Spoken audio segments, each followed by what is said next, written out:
श्रीगंधा लक्ष्मण पोकळे, माझे पती लक्ष्मण अंकुश पोकळे, दीर सचिन अंकुश पोकळे, जाऊ प्रियांका सचिन पोकळे, सासू लीलाबाई अंकुश पोकळे.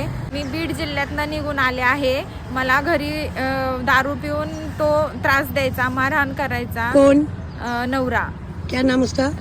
लक्ष्मण अंकुश पोकळे हा मला त्रास करायचा, म्हणून मी घरातनं निघून आले. मी नूर मॅडमचे रील्स पाहिल्या होत्या. त्या रील्सवरून मी त्यांना मेसेज करून हेल्प मागितली, तर त्यांनी माझी सगळी स्टोरी ऐकून त्यांनी माझी हेल्प केली. महिला आयोगाच्या सहाय्याने मी आले. मी मुंबईमध्ये एक NGO मध्ये राहते माझ्या मुलांसोबत. अभी हमने कौन सा केस फाइल किया है?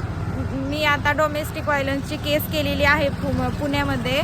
पण माझा नवरा आणि माझा दीर लक्ष्मण अंकुश पोकळे आणि सचिन अंकुश पोकळे हे दोघे जण आष्टी अंभोरामध्ये जाऊन माझ्या वकीलला आणि मला त्रास देण्याचा प्रयत्न करतायत.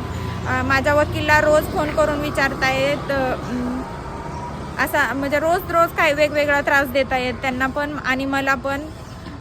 तो अभी तेरा क्या बोलना है? तू सेफ है ना? मी तर अपनी मर्जी से आई है? मी माझ्या मर्जीने आले. मी माझ्या मुलांसोबत सुखाने आहे. बच्चों का क्या बोलना है? कोई तकलीफ है? कोई तुम लोग को पकड़ के रखा है? नहीं. जाना है अपने बाप के पास में? नहीं जाना है, क्यों? वो भी हमें परेशानी करता है, मारता है, परेशान करता है. इसकी एज क्या है छोटे वाले की? 7. 7 और बड़े वाले की? 12.